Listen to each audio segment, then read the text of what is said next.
I'm back again. Sure you knew this one was coming. It's the final top 5 Mighty ELF Power Rankings. Again, some things have changed, especially in the last few days, but not actually a crazy amount, so I was going to jump straight into it. Number 5, Munich Ravens. Some people thought too low, right? And they do have the foundations, but as far as I'm aware, they've signed less than about 30 players so far, maybe 25, 30 players. So still a lot remaining to be signed, but they do have some serious firepower already. Chad Jeffries surprised a lot of people. He was one of the best QBs in the league last year, probably second best, as I mentioned, behind Jadrian. So he was a killer. Had a bunch of really great weapons, some of which he doesn't officially have this year. Markel was obviously a huge, huge loss. Best receiver last year by a mile. And they don't have him. They do have John Cole, formerly of Arizona Christian. He's just a straight speedster. Sharp route, he can extend play as well. Good balance. His release is a little bit slower. It's not someone you'd expect from like a William Patterson level release, but you know, he is that kind of deep threat guy that is similar to Markel but just less physical. So I don't think he's as good as Markel, but you know, he might come in and surprise everyone. So I think he's a solid level American ELF starter, as I said here. So he gives him a good start. You know, they got Marvin Roush, he was an all-star. He surprised a lot of people coming in. He was really, really good. Lawrence Regler is a great addition from the Galaxy. He's a hometown kid as well, so it always helps to have one of those kind of culture guys in. So he will add addition to championship mentality as well. You know, he won that chip back in 2021. On the offensive line, Dominic Antler, Leander Weingeld, Garrett Brandt. All, you know, Dominic hasn't officially re-signed yet. Another reason why they're kind of lower. Obviously, Leander coming off that championship win as well really does help build more of that championship mentality that they've already got with people like Lawrence. You know, they just keep adding. You know, they've got Joe Thomas as well, who's going to come in and help out with the team. So it's just more and more and more. Defensively, Evans Yoruba, you know, he's excellent. All Europe defensive tackle, who's probably him and Jason and Ryan probably go 1 and 2.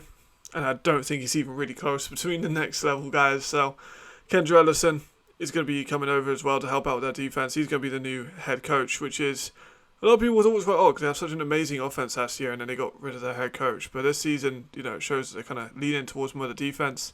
If they can get Tomawa back in on offense, then that can kind of just run itself. That's not officially re-signed as of the making of this video, but you know, the potential is of course there.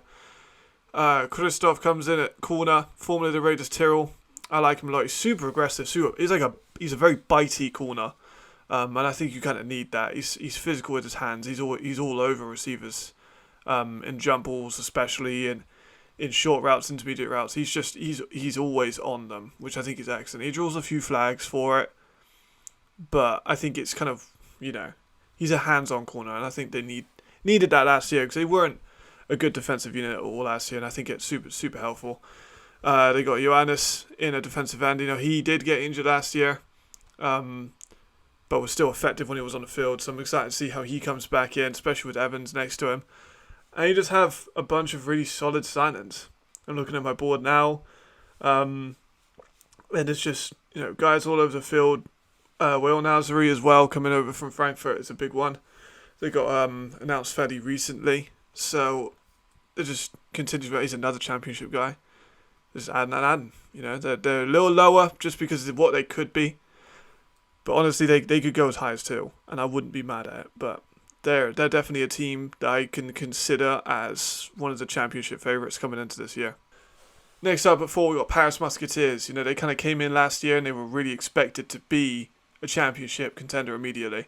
Their defense was fine last year, nothing to write home about. Offensively, they kind of took a while to get started. A lot of those first few games was just a little bit slow, which is a shame. But, you know, they're coming in. They got Zach Edwards back. His receiver, a long-time receiver in Carl Sweet, is retired, sadly. But coming in, they got Austin Mitchell. You know, he led the GFL last year. It was incredible. So fast. Like, his release, his burst, his acceleration is probably the best in the league. You know, he's got him, you've got Willie Patterson, you've got Robitaille. As those, like, 3 super quick guys, and I think he tops. I think he probably tops them both. So he's just incredibly fast. You know, he is on a smaller side, 5'9", 180, but just all-world speed, durability concerns possibly did get into a little bit last year, and hence why Dresden ended up going with Tommy Wilson for a large part of the season as well.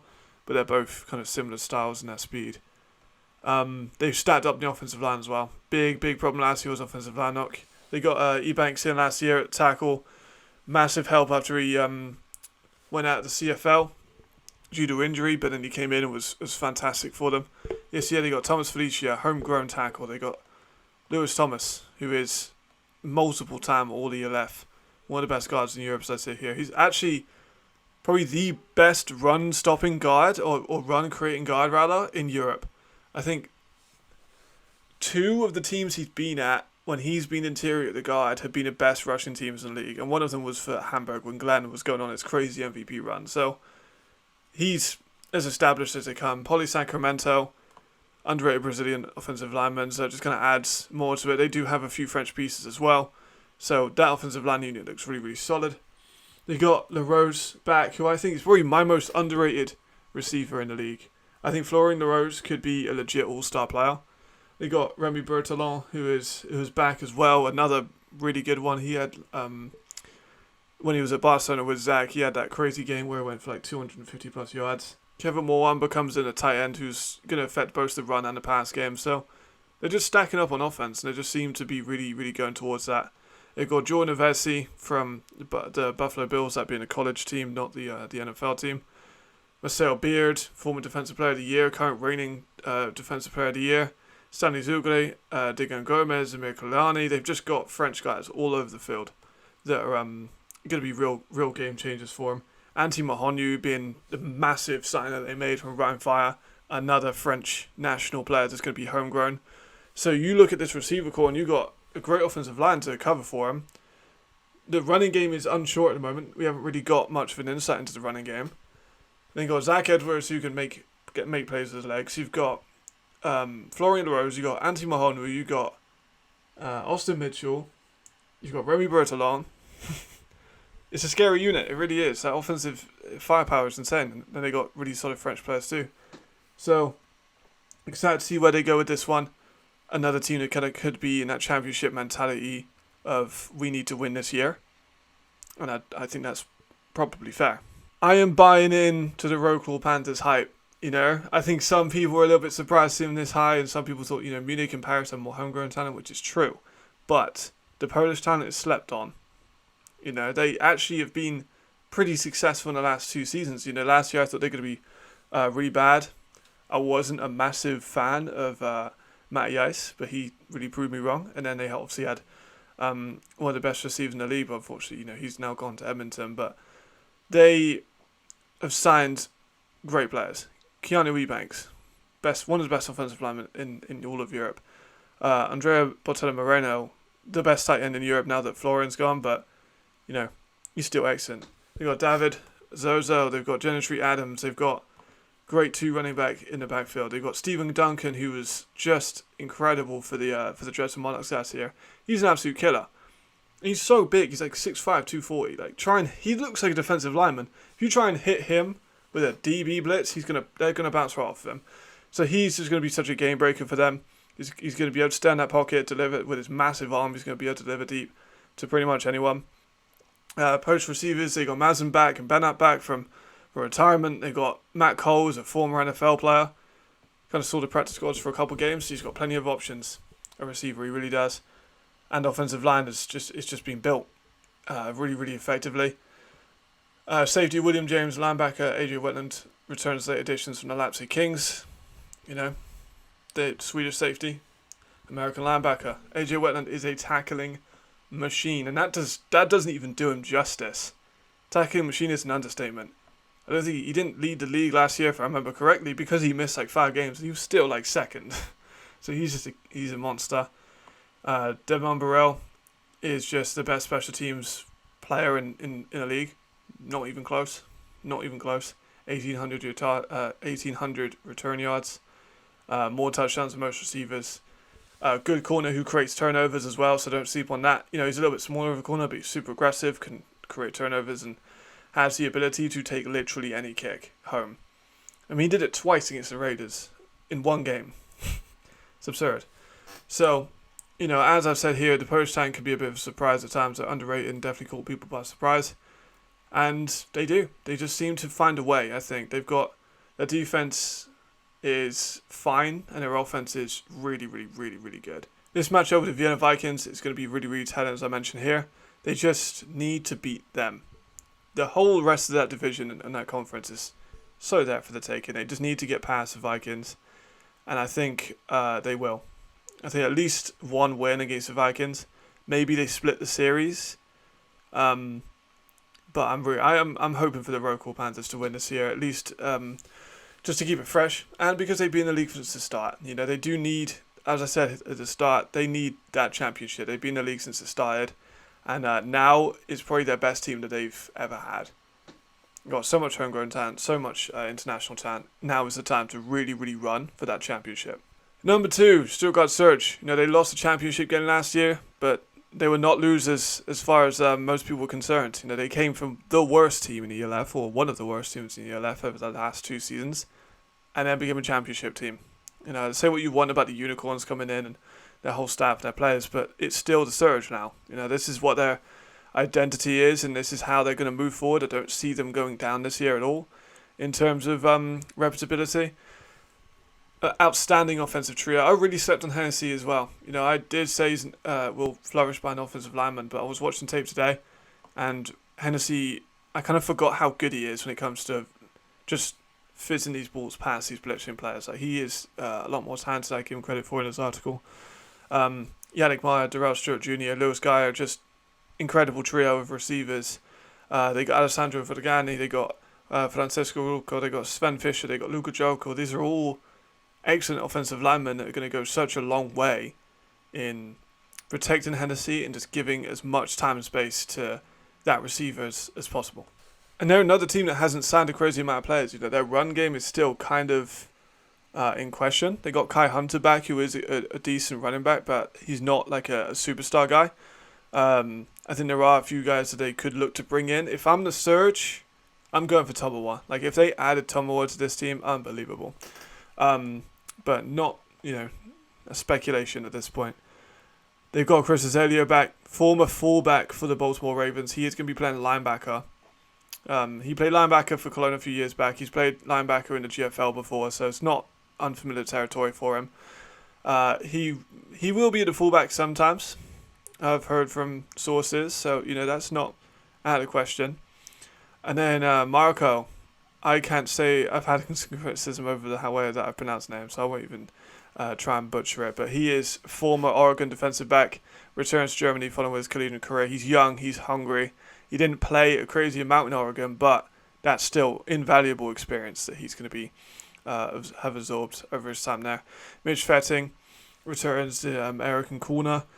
And you got Chad Walrond, who is underrated, very, very fast, has return ability, is underrated in the box. I think that he's not got as many interceptions and turnovers as I'm sure he would like.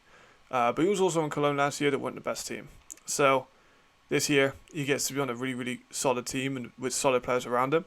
And we'll just see how he kind of thrives. Simeon comes in, a linebacker, another former CFL guy. Sasan Juvali, another really underrated player, playing that outside linebacker, that rush option. He's super long, versatile. I'm a really big fan of what he brings to the table for this team. And Leon Helm as well, fullback, another player that's going to affect their run game. A multiple-time All-Star fullback, and I know fullback isn't the biggest position in football these days, but it is utilised by those top two teams in the Surge and in the Fire. So it is interesting how that kind of plays out in the European version of the game. But like I say here, championship or bust. They're one season removed from being a bad team. The expectation last year was not that high. Now they have set the bar at we can be in the championship game, and they've made signings that suggest we can be in the championship game.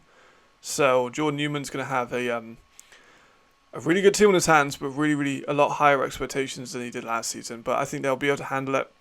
I think they are definitely deserving of a top 2 spot. If you wanted to put them into 3 or 4 or maybe 5, I could hear you an argument. But for me personally, Surge coming off that championship run, remained at second place. Number 1, was it any surprise? It was going to be Ryan Fire. They've got Jim Tomsula, they've got Andrew Wandinger, offensive coordinator. They've just got an all-star level of staff, and then they also have the best roster in the league.